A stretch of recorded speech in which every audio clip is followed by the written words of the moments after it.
Humankind cannot gain anything without first giving something in return. To obtain, something of equal value must be lost. That is alchemy's first law of equivalent exchange. In those days, we really believed that to be the world's one and only truth. And we are back. Yes, y'all know what time it is. It's one of the best returns for the summer. The Big Eye Boys are back. Yeah. You know, we're here. The Lookout edition of Big Eyes. Always back for the summer now.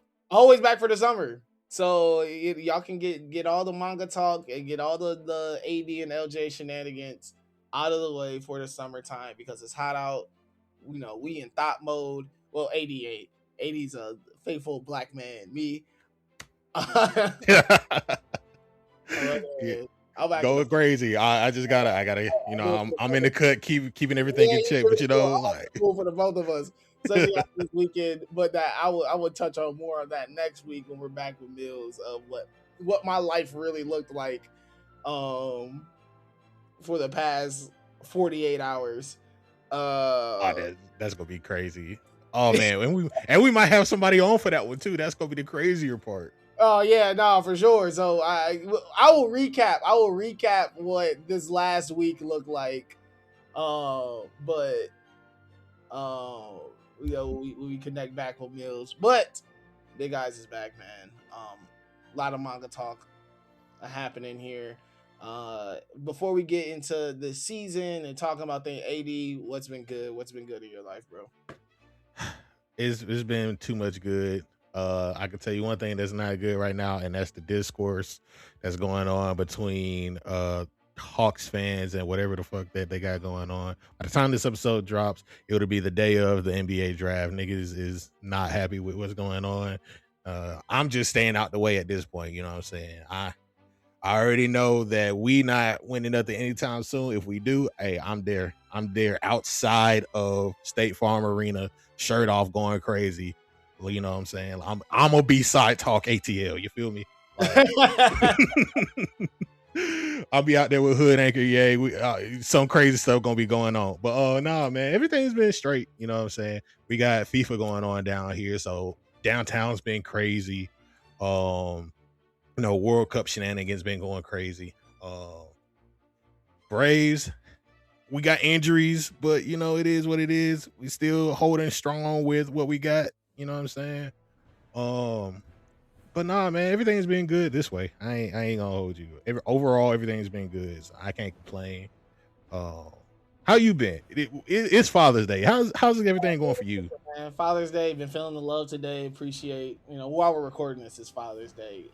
As soon as it hits midnight, everyone's gonna forget about me, so it's okay. 10 p.m. Father's Day is over for most people. Well, nah, man, I'm chilling. It's been a good day. It's been an eventful week. I'm happy to be back. Happy to be talking about what we're doing this season. Yankees have been playing great baseball. Knicks are world champions. I just, you know, life is good. I can't complain. You know, daughter is getting big and smart and living her best life to the fullest. I can't complain, man. Life has been good. God has blessed me, you know. So I love it. Yeah. Now that we're in manga land, what you been reading, bro? We got a couple things ending soon. Some big things. Oh man, big things ending soon. Big things coming back. You know, that's the. I mean, I think that's if we're talking manga news. What dropped the other day is probably the biggest thing. I can't believe that 20 years later, we're still going to be having big 3 talks with Hunter x Hunter. 20 years ago, this would have been like the hottest thing out. We would have had One Piece, Bleach, and Naruto running. 20 years later, we got One Piece, Bleach, and Boruto. You know what I'm saying? And we got Hunter x Hunter still going strong. Man, when you talk about putting your life on the line for the love of the art, man, it's hey man, it's great stuff. But Sakamoto Days is reportedly on his last few chapters. will be ending soon. Um, I have not read in a while. Let me be clear. I have not read since like this. What was it? Sakamoto had just got resuscitated. If that makes sense for all the people who are out there. it's bittersweet because if we're really thinking about consistency, especially in the last couple of years, Sakamoto has probably been the most consistent on Shonen Jump. Yeah. And I'm not talking about just releasing. I'm talking quality of work, storylines, popularity is easily been one of the most consistent on SJ. And we're seeing that come to an end, and that's gonna be a bittersweet feeling because it's definitely a fan favorite. You can tell with even the responses to the anime. Obviously fans are still continuing to be engaged with the material. So I'm sad to see it go, but I'm actually happy it doesn't feel that it's overstaying its welcome. I feel like this would have continued to run, we would have reached a point where most manga animes reach when you start overstaying a welcome a bit, is when people start turning on it and be like, all right, this is some mid, this is some this, and this is some that, and you're kind of like, all right, I think this is like the first one of like the 2020s for real that has run this long and is like, stayed as consistent as it has. Like early 2020s, like we haven't really seen anything like that that's come. Like think about everything that's come out that's like gone away. We've had Chainsaw Man, we've had JJK, we've had what's it, Undead Unluck, we've had Yozakura Family, a whole bunch of different stuff coming and gone in Shonen Jump. I think Sakamoto Days was always the one that was just like not necessarily carrying the flag like One Piece, but carrying like the new generation of Shonen Jump for a fair amount of time, as far as like this more real world grounded storytelling. Like, and I'm saying real world in quotes because we have all of these dark fantasy stuff that we always typically get, like JJK, whatever like that. But it's more real world than those. It's not anything like supernatural. You know what I'm saying? And to see it to go as long as it has, and just like ending for what I believe may be a good note. Like I've been seeing it a lot on the timeline. It hasn't even been like bad talks. It's been more about like Bleach is moving this little nigga out the way. You feel me? Like that's the thing I've been seeing. It ain't even nothing about like the quality. And it does feel that way. Obviously with Sakamoto Days ending, what's popping into that slot is Bleach is coming back. Whole new arc. And when looking at the Shonen Jump lineup, especially currently, do I feel there's other things that could have got bumped for this? Absolutely. Do I feel though that they bumped something else and kept Sakamoto Days running, that would have been a net negative for Sakamoto Days? I also believe that. I think I agree with you. I also think like, we're also in that era where all of these new series can run their course, and it's a delicate balance between letting things flesh out and running their course and giving a natural conclusion. And I think Sakamoto Days is just reaching that point. Yeah, and I think it's the timing. The timing feels like, like they're coming back. This is ending.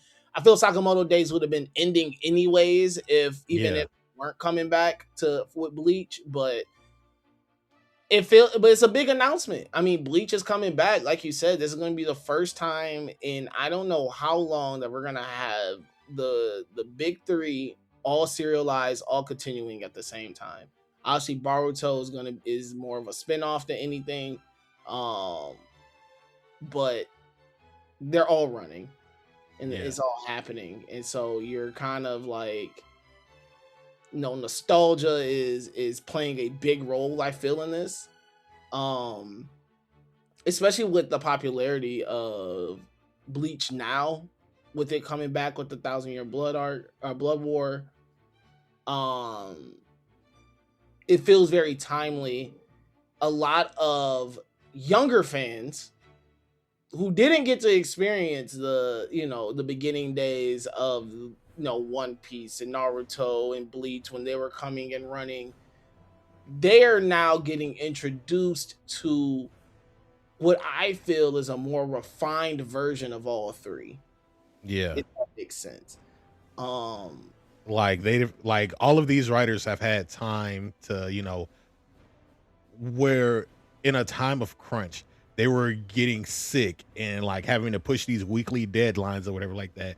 And Oda, for what is worth, he's been a workhorse. He's been doing what he can, but they've allowed him to take PTO every now and again. I think he's been on PTO for like the last 2 weeks. But with everybody else, we got Boruto running monthly, so like he doesn't have to rush for anything. Kubo has had he's been able to take his time since Bleach ended. He dropped like Burn the Witch all at one time, and then he dropped the one shot arc, which is about to be what this weekly arc is. So he's had time to actually flesh out what he's wanted to do for a while. Like they've been giving these guys time to like get their stuff together, work with the editors, it feels like. And I think because they are the veterans now and they were carrying the mantle for so long, I think this is a great time for them to, showcase what all their stories have been building up to. It'll as for it's the craziest thing where it's like we read Shonen Jump, but it's still like supposed to be for, kids or whatever, not kids, but like teens or whatever. But we are going to be the demographic for these series because we grew up with them. You know what I'm saying? Yeah. And I think with that too, like going back to what younger fans are being introduced to, I think there are certain weaknesses in all three stories that these kids probably would not have to deal with. Mm-hmm. Especially with those beginning build out phases of a lot of stuff. One Piece, Bleach, Naruto, like we really had to go through a grind to watch these stories build out. And newer fans really don't have to do too much. Like you said, these are authors who have now been doing this for a very long time. These are now, seasoned vets who understand their audience, who understands how to captivate an audience, understands like all these things that obviously when they're starting off, they don't have that same mindset, Mm-hmm. but now you're gonna see older fans get to rejoice a bit of like, okay, cool, I get to get something new, fresh, probably a little bit more inspired of the times of what's popular. You're gonna get new kids who are also feeling the same way. So it's a great way to once again to capitalize of these three names still being as popular as they are today. I feel Boruto's a little bit behind on the bunch of the other two just because I don't think the anime is as exciting as the others, or I just don't think it's as good as the other two. But Mm-hmm. it's still, it's still a force. It's still monthly. People still read it. It still flies off shelves. Like it's the volumes sell, so it's not Real quick, let me pull this up real quick because I just googled like 10 years ago, Weekly Shonen Jump 2016. Uh, this is the lineup that was, I think, literally 10 years ago, as far as like June 20th. One Piece, My Hero, Black Clover, Haikyuu, Food Wars, World Trigger, Hunter x Hunter, Psyche K, Demon Slayer had just started, Gintama, Bleach, and Boruto is just starting. From what I'm seeing right here, all of these things like running at that time, and we're getting a handful of these same writers. Like I think the Gintama writer is publishing something now in Shonen Jump. I haven't seen it, but like I've seen the name in there. And the fact that we got Boruto, Bleach, One Piece, you know what I'm saying? Like 10 years later, that's crazy. That's insane. Yeah, it is. Like 10 years later, bro. Like, and it's gonna be just as hyped. It's gonna be just as big as it was then. That's a crazy thing to talk about. Like a crazy thing to really think about. But shout out to Shonen Jump. They're doing their thing. Um, it's gonna be fun to see what things look like in the next. I mean, shoot, not even we don't have to look too far ahead. In the next month, what Yeah. things looking like on Shonen Jump is gonna be very interesting. Hematin ended today, another really popular uh manga. So Yeah. That's always been a fun read. Shout out to Mills. I know he really loves that one. Sad to see it go. It's you would think it's one of those atypical like harem show series, but it's really not. And I think we deserve more cozy, pleasant romance series in regular Shonen Jump. You know what I'm saying? Like we don't really get those a lot. Like what do we have right now? Blue Box? Yeah, like Blue Box is like the only other one. We just I would like to see more of those. Like it was always a pleasant read for that one. So yeah, more down to earth stories. Things that don't need to be like, the typical shonen battle, magic fantasy, power system, whatever the fuck. Just give me something pleasant to read. no, I definitely agree with you on that one. Definitely clamoring and needing more just slice of life, regular stories centered around like real people, real issues, real things. I don't need always fighting and fantasy and other things to be involved. So we'll see what comes up next. But seeing Hematin go is definitely gonna leave a genre void that we've been needing to be filled for a while. Yeah, definitely. So this season on the Big Eyes podcast, we are going to be talking about not works. We'll give y'all a little bit of weekly catch up when we'll be reading and stuff like that when we talk. But the main thing that we really want to explore is some of our favorite mangaka, and we just want to talk about who do we feel is influential, what influenced them, their bodies of work, why their bodies of work are important, where do we see their influence going, all of that. But we really wanted to explore more of the artists behind the works that we love. And this week we had to start off strong this week. We first episode back, y'all haven't heard us since last summer, so we were like, all right, how are we gonna come out the gate swinging? And the mangaka that we're going to be talking about today is Hiromu Arakawa, the mangaka behind the works of Full Metal Alchemist, Heroic Legend of Arslan, Daemons of the Shadow Realm, Silver Spoon, Noble Farmer.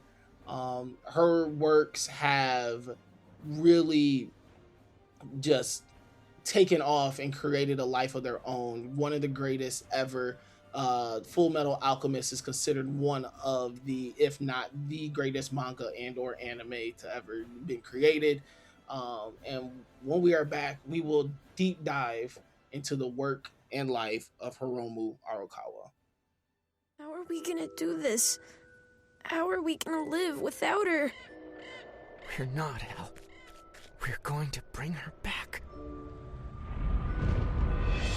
Innocence and flesh were sacrificed when two young brothers ignored the laws of alchemy in an attempt to resurrect their mother. The horrors unleashed that night were only the beginning. Full Metal Alchemist, one of the most acclaimed anime series of all time.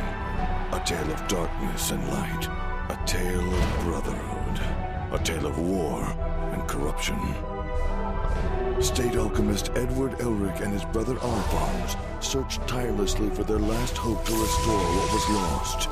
But they will discover that the power to create is but a breath away from the power to destroy. It wasn't my choice to be this way. I promise that I'd get you your body back, no matter what.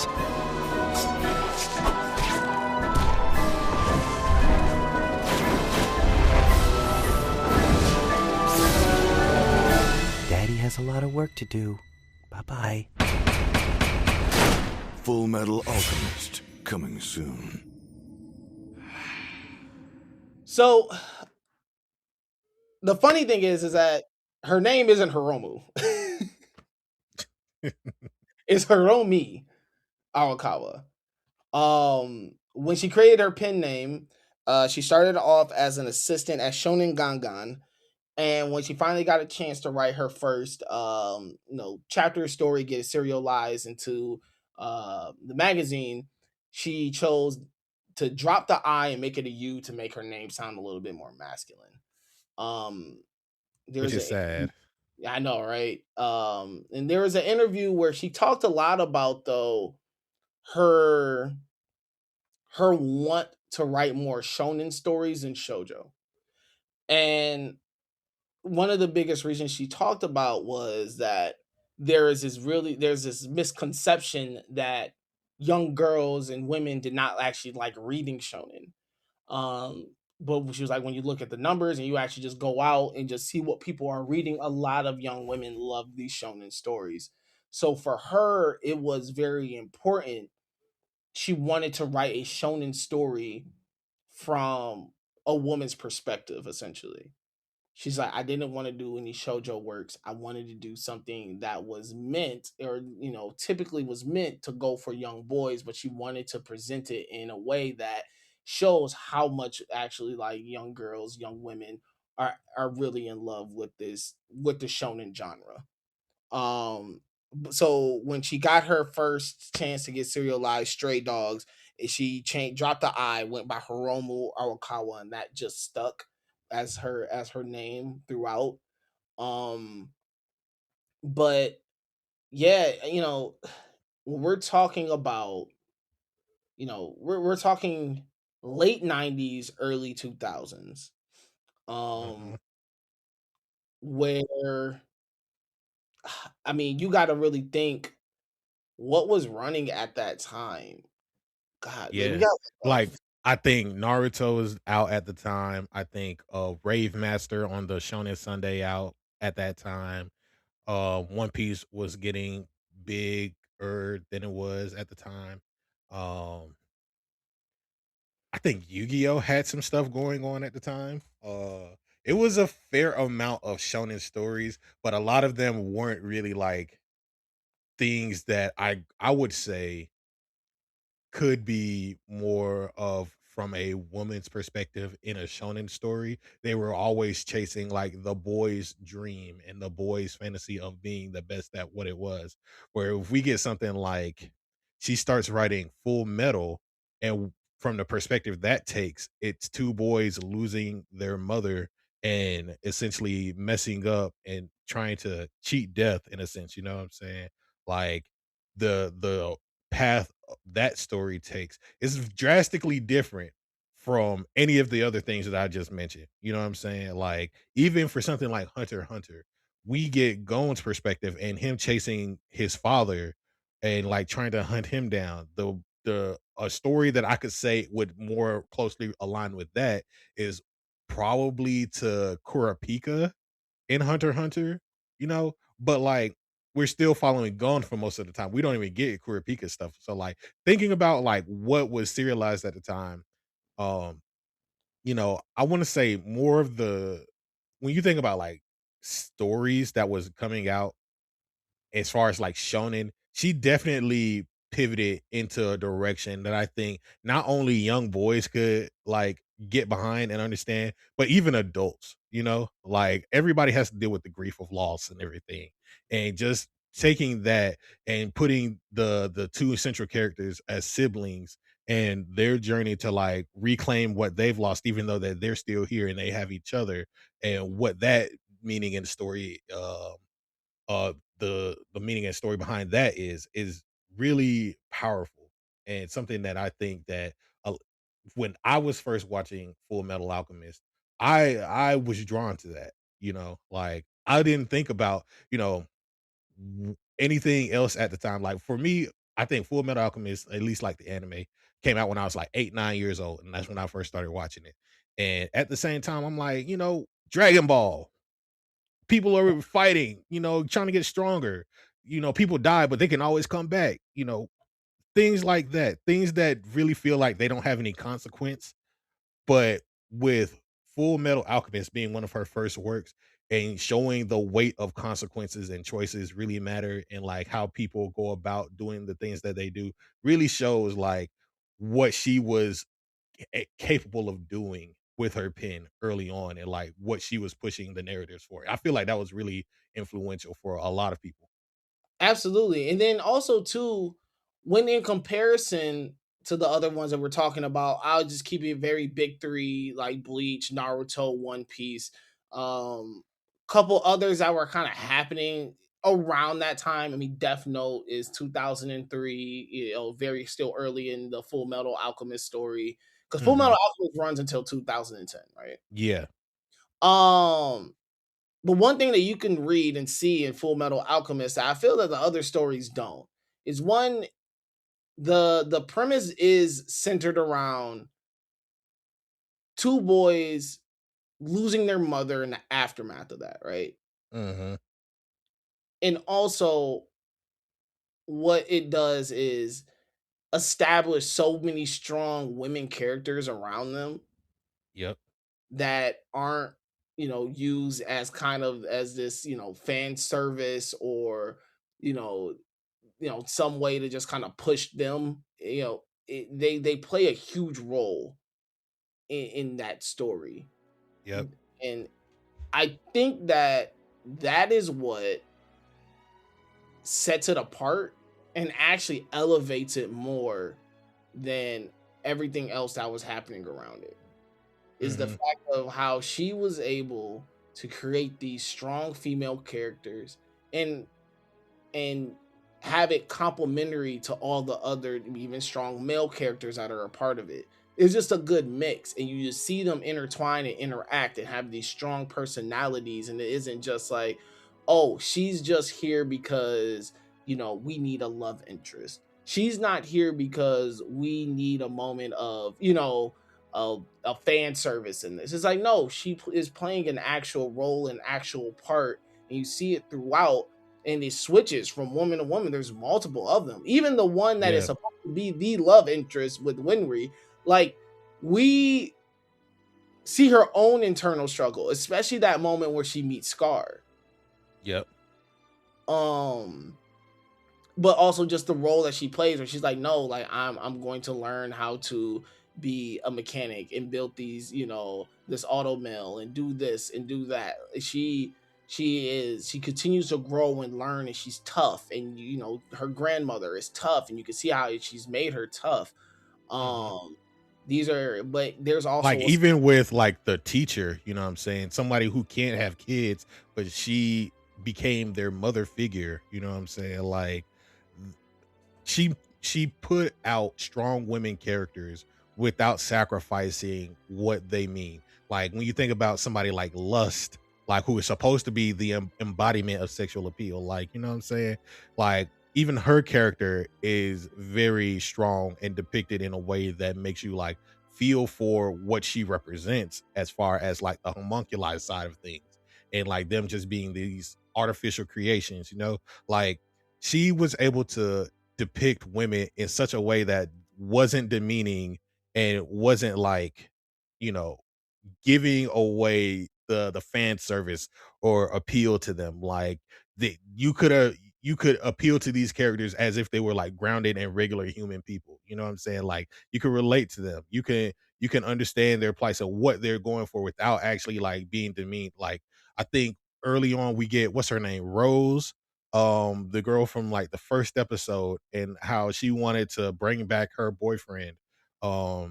And what that represented, and you know the journey that we had to see her go through all within the span of like 2 episodes, you know, like just the way that she depicted the women in this like just sets her, I feel like she set herself apart from what regular shonen was trying to do. Like when you think about like Naruto's biggest gripe, for what I wouldn't say the biggest gripe, but like a lot of the big gripes complain is with like Sakura being left behind in favor of the Naruto Sasuke story.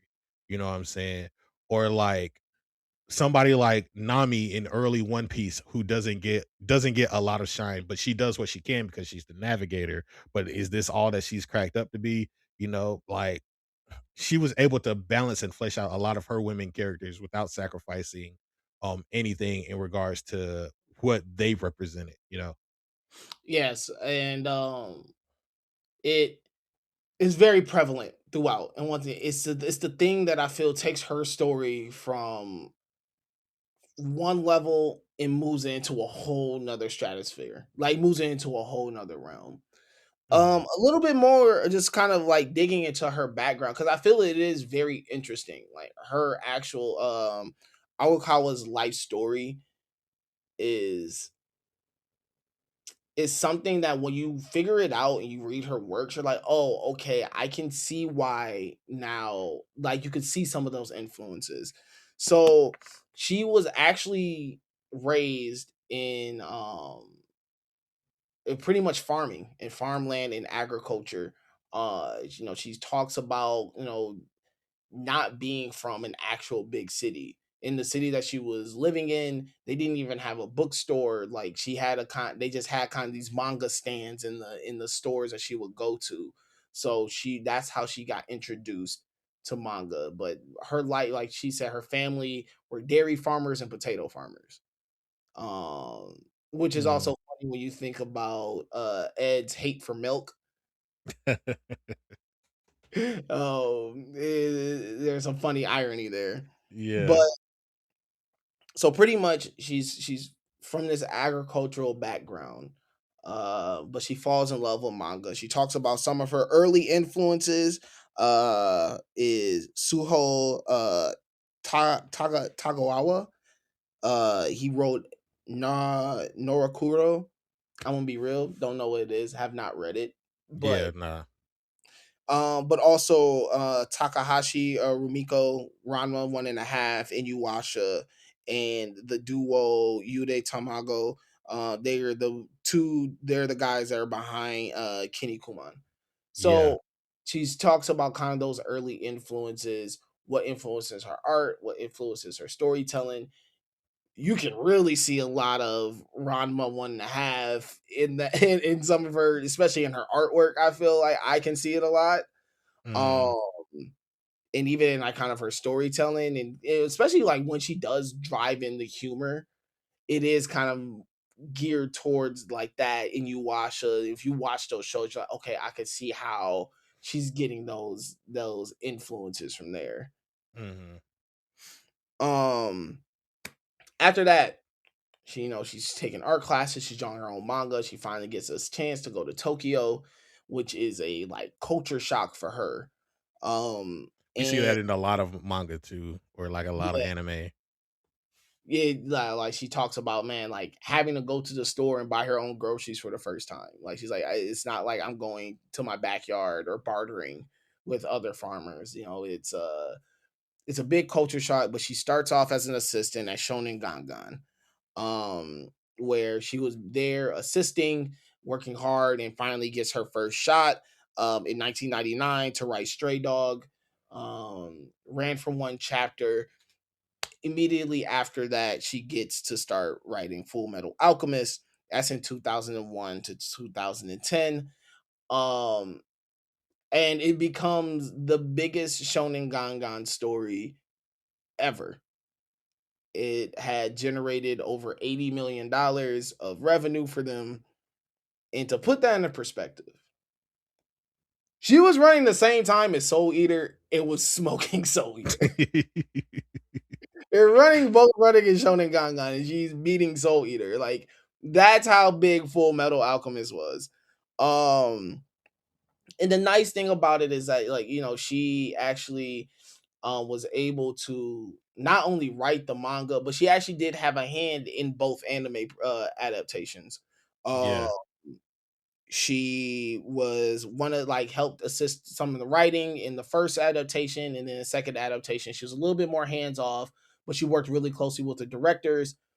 She actually even showed the directors what her ending was going to look like so that they could match up the ending for their story too, which was pretty cool.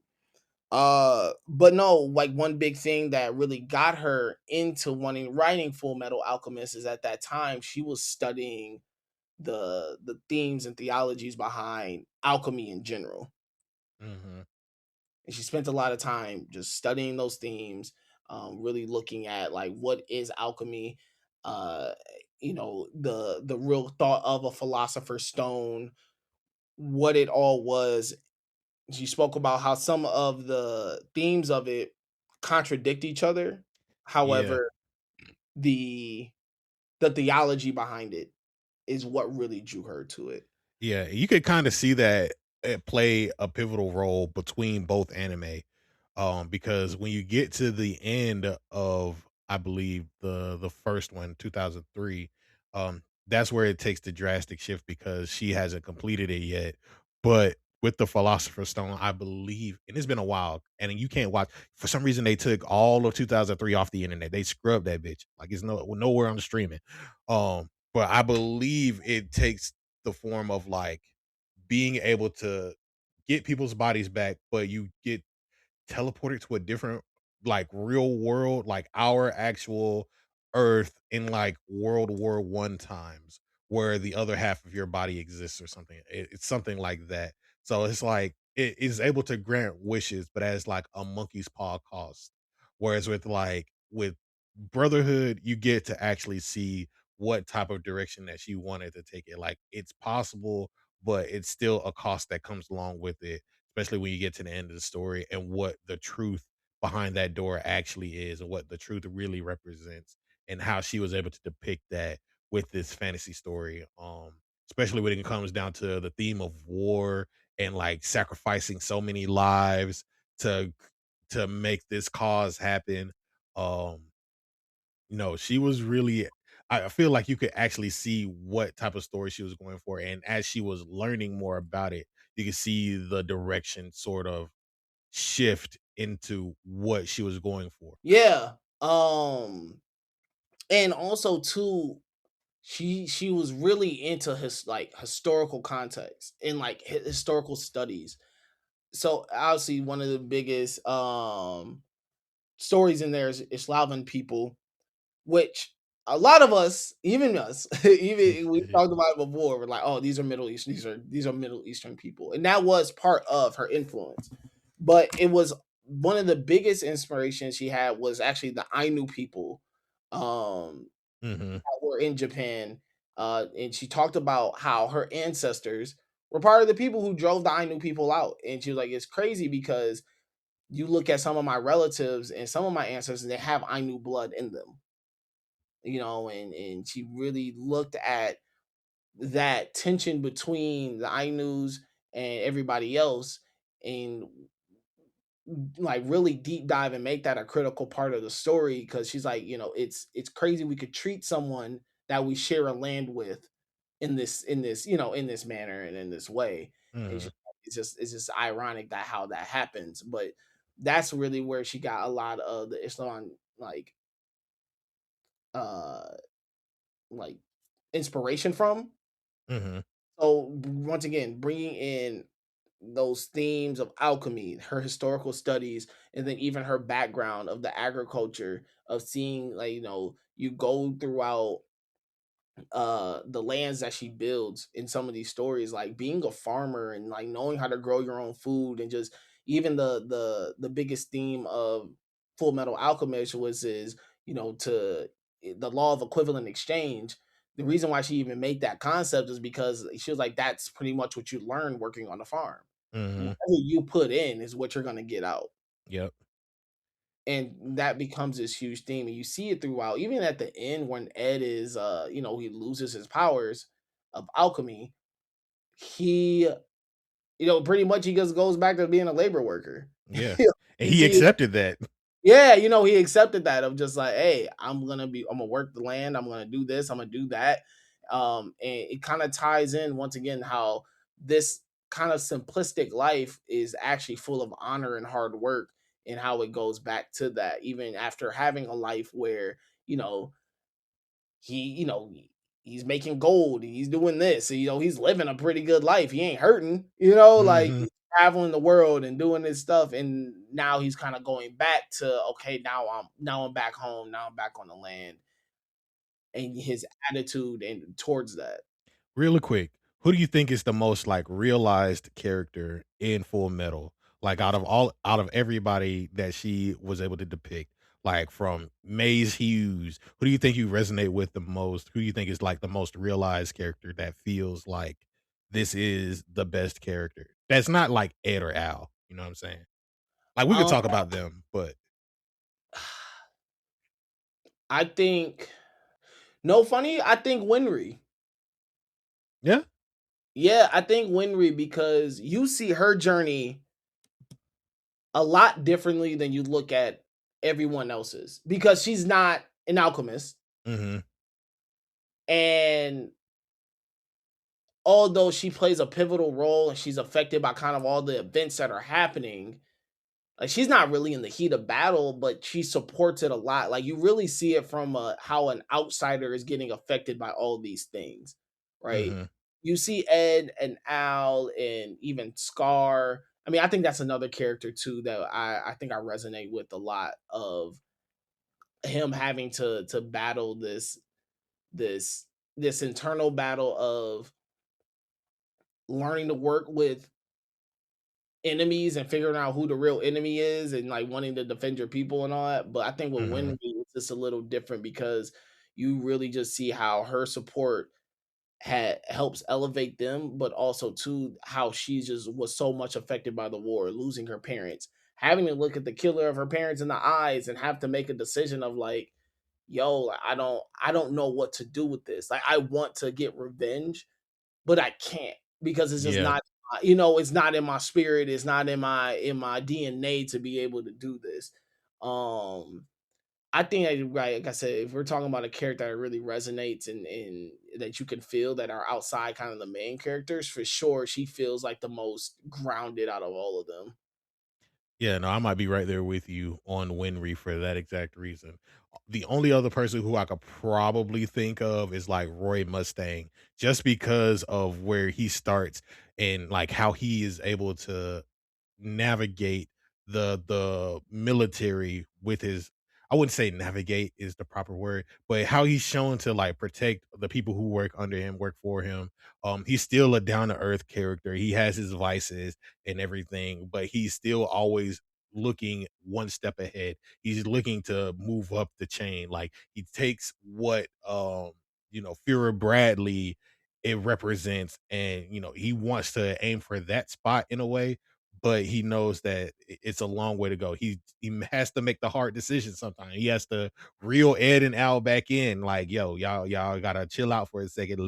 Let things blow over. Y'all might be doing a little bit too much, or say, let me help you out with this, that, and the third. He's always looking out for the people around him. And when he even sees his friend's killer right in front of him, he spazzes out, of course. Like he does what he can to like, do the best for his people and wants to make amends for the things that he can't. You know what I'm saying? So like he's probably another one for me. But Winry for sure. Um so after Full Metal Alchemist 2010, we we see her do some other works. Uh Heroic Legend of Arslan, which is a manga adaptation of the novel by Yoshiki Tanaka, uh, gets turned into an anime adaptation, really popular. I think this was more so of a great showcase of her skills as an artist. Um, I think adapting novels is much harder because the story is already written Yeah. essentially, but the visual world isn't created. Uh, and I think as readers, and just as a person who loves to read novels, you kind of create a world in your head while you're reading, Hmm. right? You're like, this is what this person I feel looks like in this, and she was able to create a world that I feel that the general consensus was like, oh, this is exactly how I would picture all of these things happening. Um, Hmm. but that becomes another popular one. Two that I really want to talk about though, because I think these two really made her pivot a lot and really get back in touch with her roots and her background. Because since then, or Full Metal Alchemist really established her as just not only a great shonen mangaka, but just a great fantasy, genre in general, author. Like you're like, okay, like this person knows what it's like in this genre, and really great fantasy stories. Silver Spoon and Noble Farmer.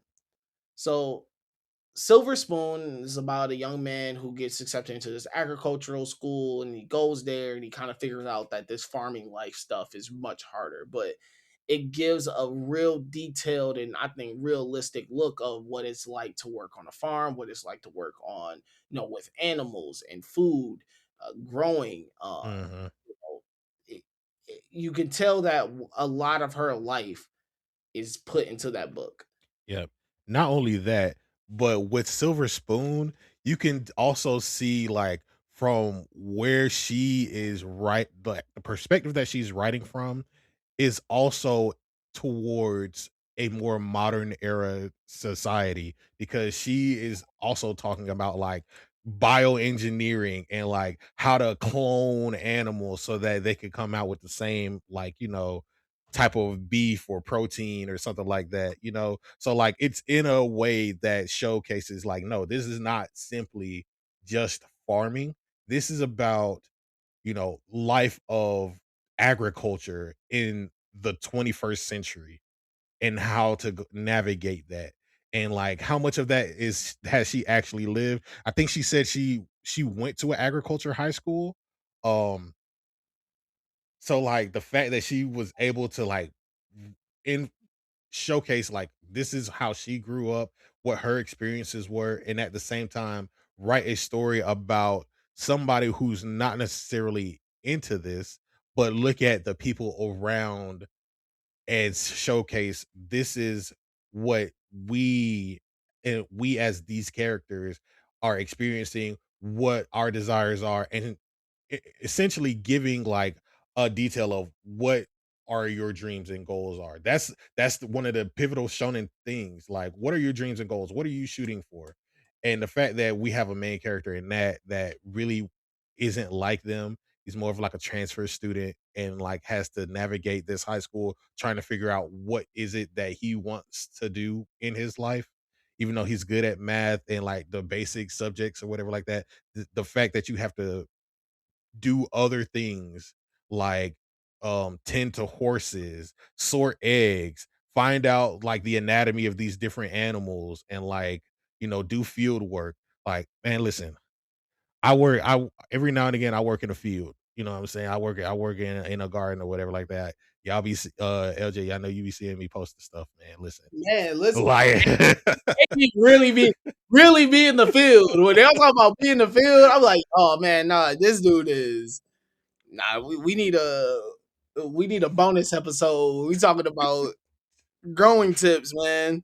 listen, man, like, and she be talking like I be looking at stuff like, oh wow, like some of the stuff is 21st century. Like I just be doing the stuff by hand. I don't know if I could like kill no animals or nothing like that, but they be making it look easy, and I be feeling like the main character. So I like, nah, I might have to go vegan. You know what I'm saying? I might have to go vegetarian because some of this stuff look kind of crazy. But no, the fact that she is able to like depict this stuff, and this is her background and lifestyle, like you can trace that to a lot of like the country stuff that we do in the US, you know what I'm saying? Like it just feels like a story that can relate to, that people in the US could also relate to, even though it's more one of her more lesser known works. Yeah.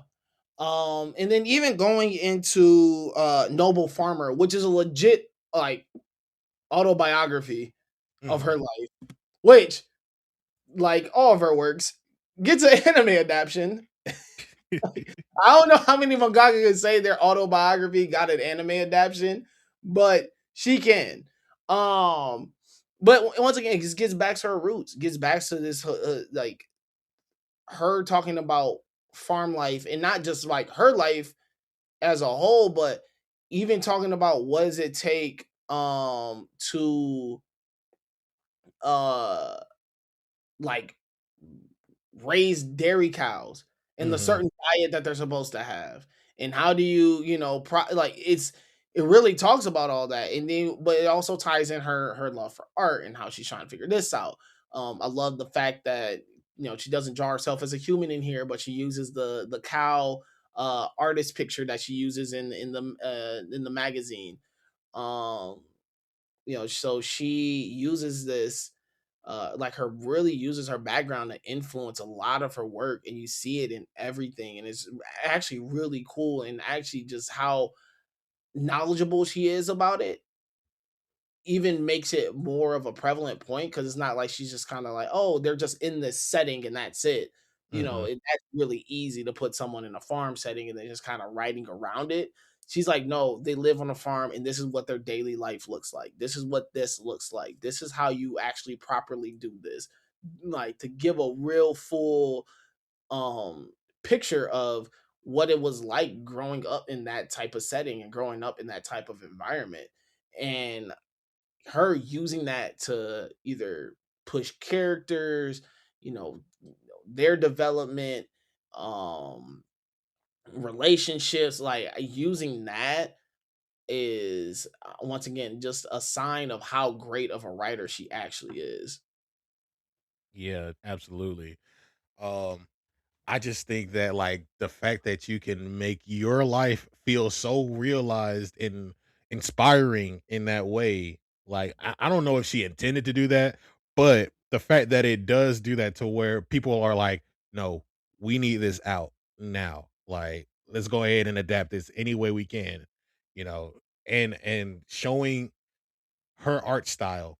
One of the best things about her is her art style, like, and how she's been able to develop that. Like, you can see if you look at any type of anime, like from what we've been talking about so far, and then just look at a picture, you can tell like this is the same person. Like, she has that art style where you could gravitate to it. You know what I'm saying? But just yeah, I think as a whole, her being able to showcase her lifestyle as being raised on the farm, being raised around all of these things. I feel like that is something that people actually need to go experience. Like, it's a lesser known work, but if you can find it, you know, is I think it's worth at least the first the first chapter, first episode. That might be the rule. That might be the rule for the summer. First chapter, first episode, go through it, see how you feel about it, and then come back. For sure. Uh, and now we're here at her newest work, one of the bigger animes of the year, um, Daemons of the Shadow Realm. So this releases in, what is it, 2023. They're like, she's back, new story, we're hyped. They're like, yes, let's get it. Yeah. Um, and once again, story, smash hit, is doing great. Now we're here at the anime, and it's also just in a really amazing anime. Contender for anime of the year. Contender for anime of the year for sure. One cool thing that she does in this, that she does in a lot of her other fantasy stories, is I love this mix of like present day, technologically advanced, and kind of this old timey, like past life, and how she mixes those together Mm, alongside all the other fantasy things that she throws in there to mix it up. mm, I think that she is so unmatched when it comes to world building, yeah. expanding a world and introducing characters into a world, and how they interact and how that world and environment shapes them. You even in the non more, even in the slice of life stories, you just see how the world around the characters plays such an influence in it. Yeah. And that is a theme that she consistently has, like, been on throughout, from her first work, I mean, her biggest work, to even now, which I feel like Demons of the Shadow Realm is, I mean, this has to be her second biggest, probably second most popular works that she has done. And she's doing the same thing, but she's doing it in a way that, once again, is like, wow, you're dropping this story where this boy is living in the mountains and living this very simple life, this very nomadic life, this very, um, he's hunting, and there isn't much technology around, and he gets thrown into this real world where he doesn't know what a cell phone is and a car is, and you see him have Hmm. to interact and how being around that world actually starts changing his outlook on things. Hmm. And I think that's one of the best things where she is able to showcase this fish out of water slash what could be considered an isekai, but not really an isekai type of story. And trying to unite these two siblings back together. It's kind of the opposite of Full Metal, where we have the siblings together. They've always been together. Now they're trying to get something back. With this one, is like understanding like the world that you knew was essentially a lie, the people around you were lying to you and your sister, and you got to figure out what the truth is and how can you navigate this with this person who you are being told is your real sister.